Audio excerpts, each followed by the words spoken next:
Alright, round 2. Schmidt can go fuck himself. Let's do this, Luca.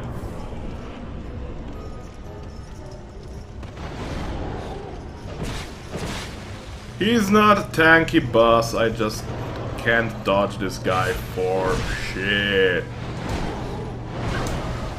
Case in point. Allow me to heal up. Rotten, no! Oof. I just start panicking for this boss, I don't know why.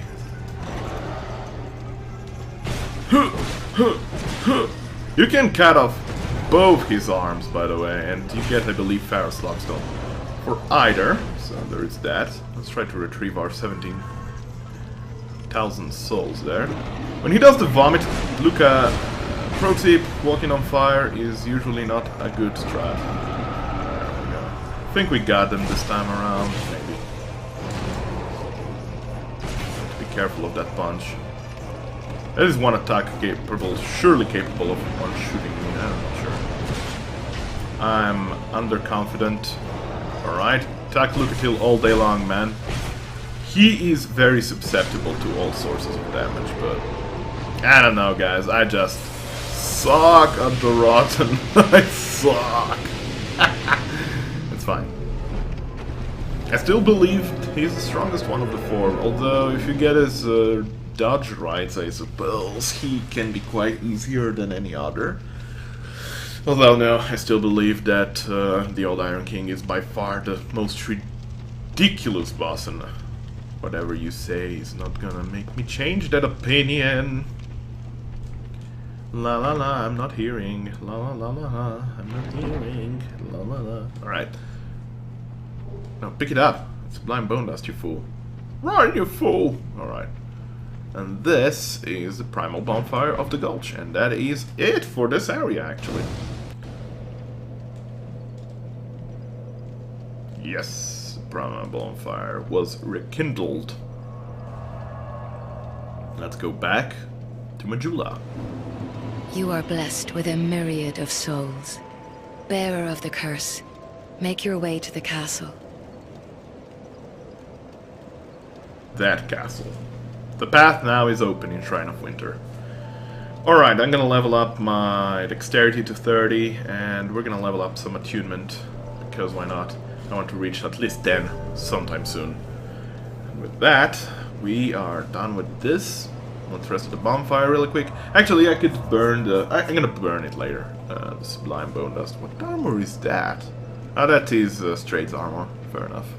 If you spend 5 souls as Straight, he's gonna give you his armor, which requires some intelligence, I believe.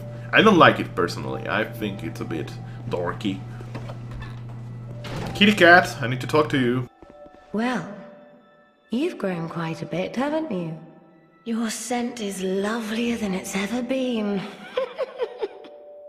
Why not trot along to the castle and meet the king?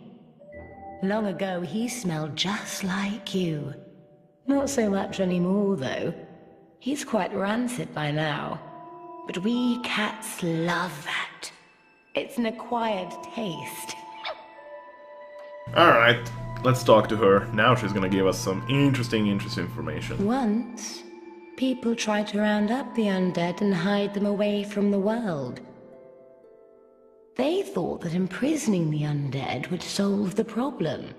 The Undead Asylum. They created a towering bastille to contain them, but in the end, it did no good. The lost sinner lives deep within the bastille.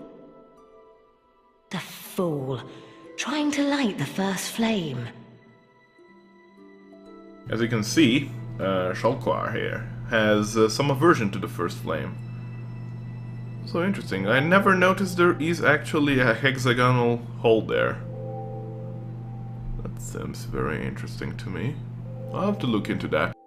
Why do people try so hard to be beautiful? We cats are born beautiful, of course. The human ego. How many ugly iron castles has it erected? And they don't even see the folly of their ways. But that's what makes watching humankind so delightful. It reminds me of someone who lived long ago. A vainglorious liar who ended up hurling himself into the flames. Now he's Icarus Earth, if I'm not mistaken. Vainglorious liar. She might be talking about Gwyn there. She might be talking about Gwyn, but she could also mean that the vainglorious liar is the player of the first game.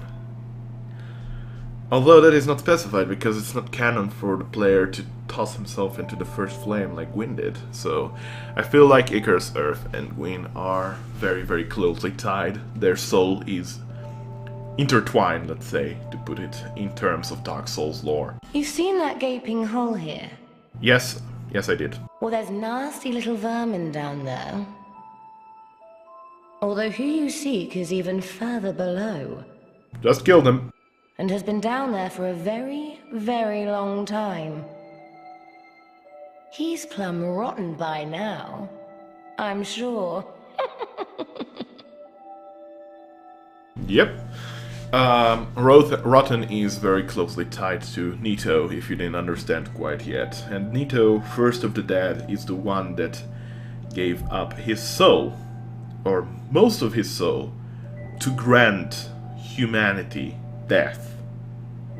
And between the curse, as we already discussed it, between the curse of the undead and death, I believe humankind wanted to have death.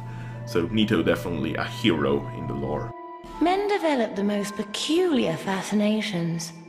Sometimes their fascinations seem to take control, till there's very little man left. Oh, it's like that awful traitor long ago. He coveted what he did not have, and it drove him mad. What a curious conundrum. The writhing ruin keeps searching as we speak, searching for its heart's desire. Yep. Yep, that's important. So, yes, men's peculiar fascinations seem to take control. Tildora was taken control by the Duke's dear Freya. Freya took control of possibly all of Tildora as the inhabitants, as well as the Lord Tildora person.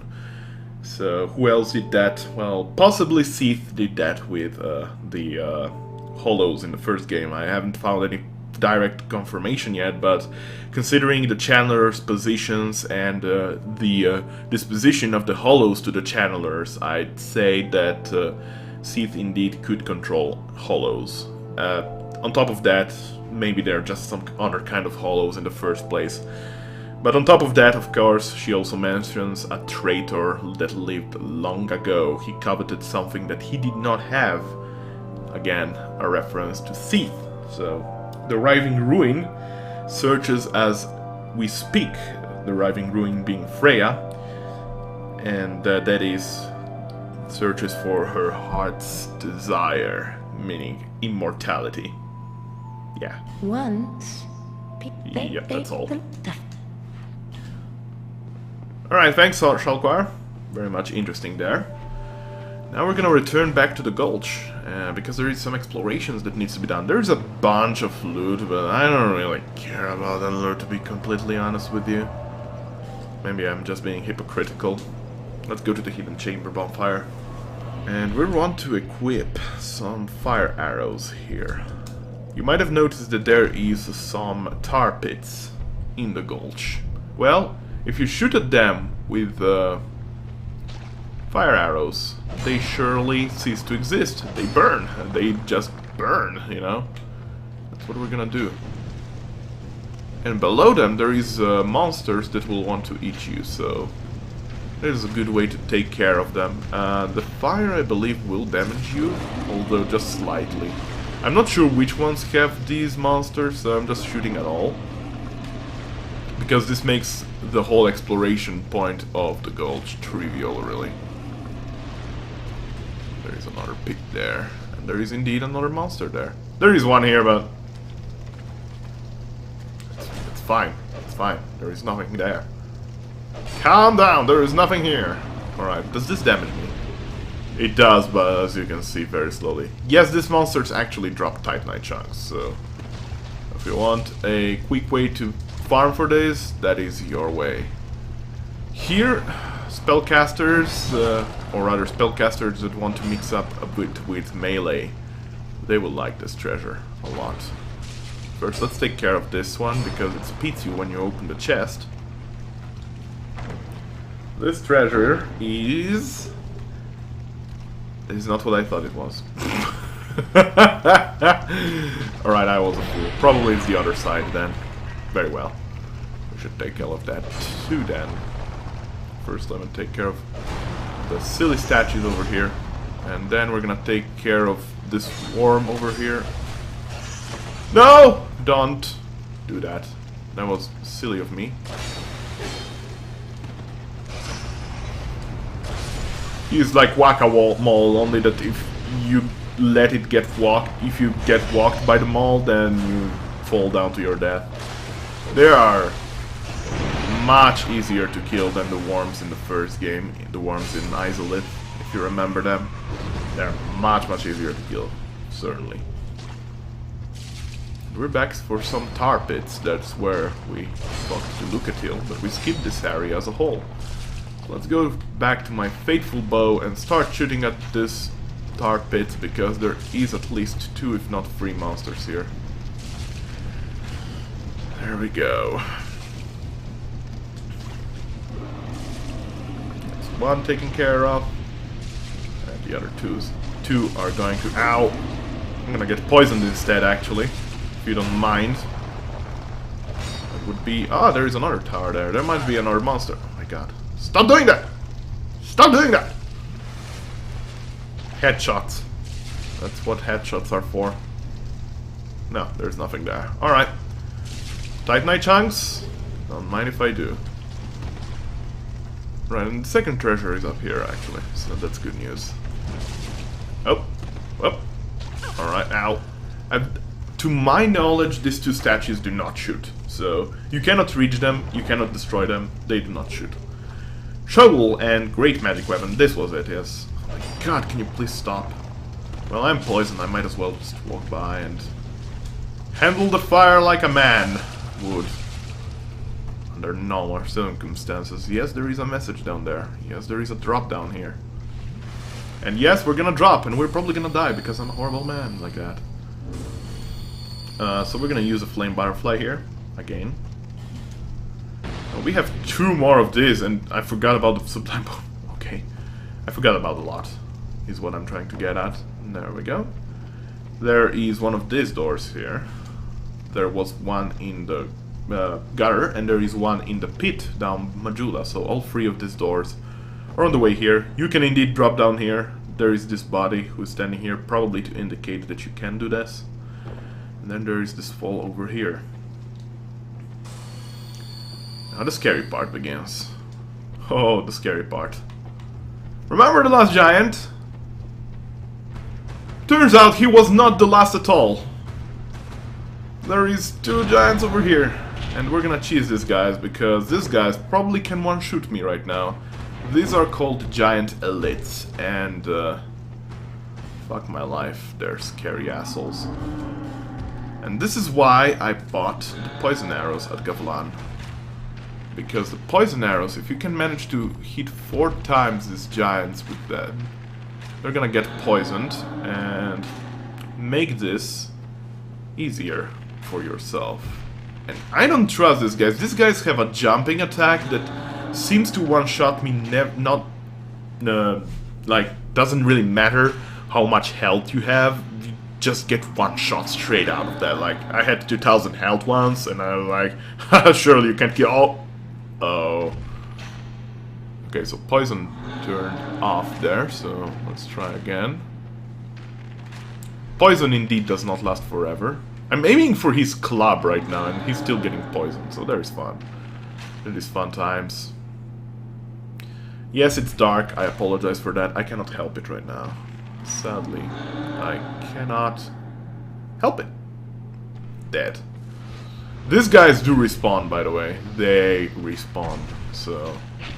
do be careful. If you think you take care of them, That is a lie, you know it. But luckily enough, once you're here safely, you can cheese them quite well. If I had some balls, I would fight them, but seeing that I already died twice, once to a fall and once to the rotten, and I apologize for that rotten death, let's just say I had about enough about deaths to this point of the game.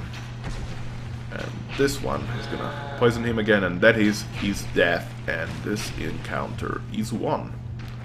Excellent. Goodbye, Soul of a Giant and Forgotten Key.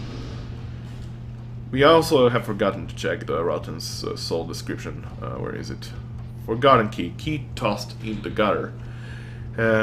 Intricately designed, but of unknown origin. All manner of terrible things have been cast into the gutter in Majula, forming a settlement of filth and chaos. Finally, we got the Soul of a Giant. Look how interesting it looks. It's a flame with a dark flame inside. It's like humanity and divinity merged together. The soul of a giant who came to conquer Darang Lake. Will the giant's resentment for the king be pacified in death or only emboldened? Can be used to acquire souls. Only? Haha! Soul of the Rotten, who writhes deep within the gutter.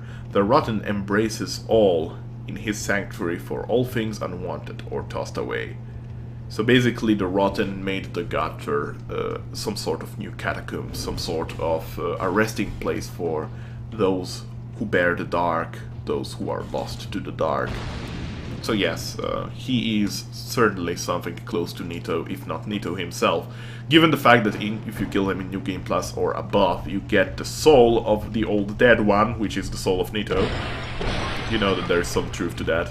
Silver Talisman makes you a pot. It's pot magic in an item, essentially. And this takes us straight up to the second tar pit area. And actually, the fire turns off after a while. I did not know that. We're gonna go to that forgotten door. We're gonna actually go to all three of the forgotten doors right now. Is what we're gonna do.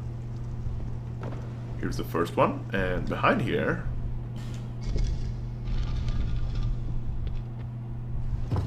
Also, disgusting textures of that door. Sorry about that.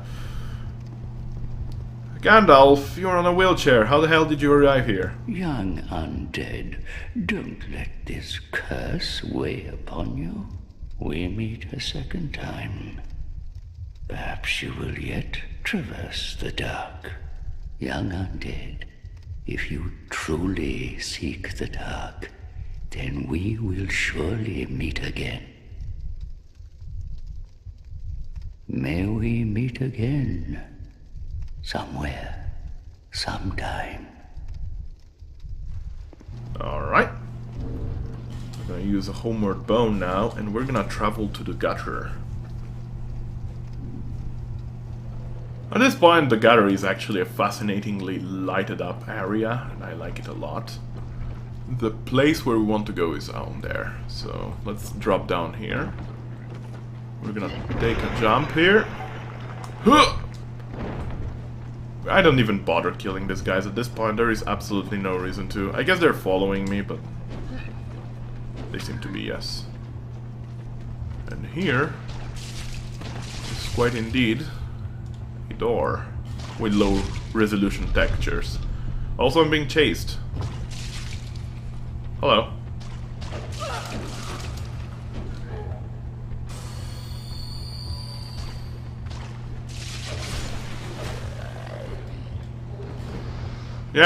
Yeah, get out.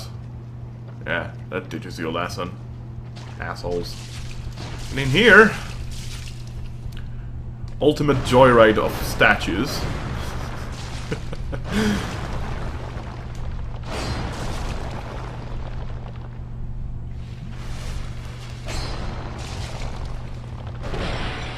That urn contains something very, very important lore-wise. And it also contains the cancer of PvP that I mentioned last time. Havel's armor. Oh yes. Oh, yes, yes, yes. Havel's armor is back and as good as always. Also as heavy as always. Armor as if hewn from a giant boulder. Offers a stupendous defense but weighs a ton. The origin of the name Havel is not clear. Some say it was the warrior who... goddammit, statues. Who wore the armor, but others say it was the name of a great kingdom ruined in a barbaric war. Interestingly enough, Havel's armor is found in the same place where basically Nito resides. And Havel could have been actually an evil person, or rather, a person that wanted humanity to survive. We'd have no proof that Havel was human, actually. We know we find something hollow that resembles Havel, but we do not know, in fact, if that is Havel or only someone wearing Havel's armor and weapon. So Havel might not have been human, but he might have fought for humanity, and he might have fought with Nito for humanity, and that might have caused Gwyn to exile Havel.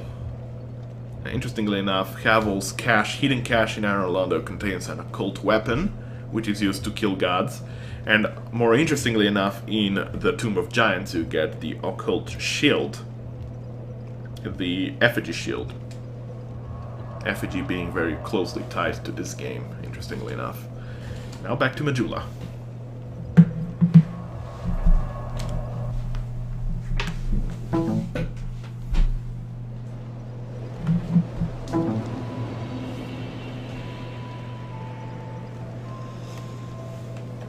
Before we do anything else, we're gonna go down here. We're gonna equip ourselves some catering. Actually, no. Let's talk to Gilligan. Let's talk to Gilligan here. Wait. You found your way out too. The name's Gilligan. Don't make me say it twice. All right. What do you want? I have everything you need. He can set up our ladder to this hole down here. He sells the same items as before. I'll buy a couple of these, of course, because these are always useful. Bleeding Serum I haven't found a very good use in PvE quite yet, I suppose, against one particular optional boss. But set up ladder. That awful hole. You must have lost your marbles. Fine, sure, fine. You need a ladder then, sure enough. But you'll have to show some generosity. This guy's an asshole, but I love him. Well, really? A very generous offer indeed. Especially from you. I get such a warm feeling inside when I get the chance to help others. Alright. Get the point, I get the point. And sure enough, he is going to set up our ladder. He's a ladder smith. What other good use does he have? And for this money, he's gonna actually set up the longest ladder, of course, which is going to take him quite far off. This ladder's not for sale. The only things I sell are miniatures. I mean, if that tickles your fancy, you can buy as many as you like. Alright. Here you are, my friend. You can have these, eh? It's a little bonus, you know, for your big purchase. Metal scimitar. Oh, come on. Don't look so glum. I'm trying to be nice here. You're hopeless, I tell you. Oh, I should have listened to the warnings. This place is flippin' mental. Huh? No, I wasn't born here. I'm from a wee bit. I'm from a wee bit out west. That's all. I've seen some rough times. I think I'll settle down for a while. Interestingly enough, he says that he's from the west, but all the lands we know of thus far, I believe, are in the east. Volgan, I believe, is in the east. Mira is in the east. Jugo is in the east. They're all from the east, but he comes from the west. It's certainly an interesting concept that I haven't thought about too much about yet, but still. You wouldn't believe the shenanigans that happen in my business. I thought at least here in the middle of nowhere, I could stay clear of, you know, my old pals. Oh, don't ask me what happened. Have you no discretion, me old chum? That gaping hole? Hell, search me. It's where the people around here toss all their rubbish. Corpses or you know what. Or whatever they'd rather be rid of. Oh, and those human statues? Who are they supposed to be? Anybody, I suppose. Probably just some old pagan costume. What's it like at the bottom of the hole? And why in the hell would I know? Ha! Well, there surely is a lot of ladders down there, mister. Oh, yeah.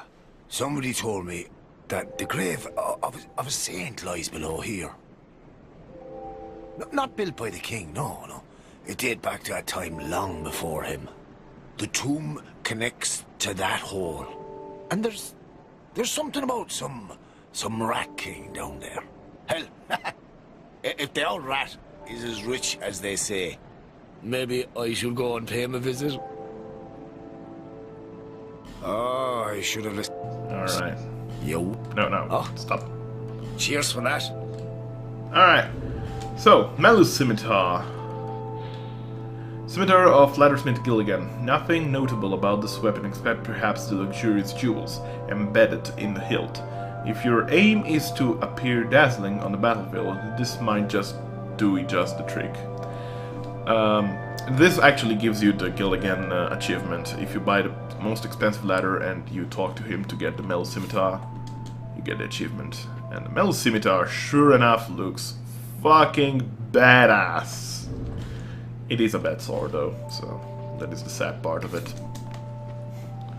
It would be totally up my alley if that was a good weapon actually. And this, just like in the first game, must hurt a lot.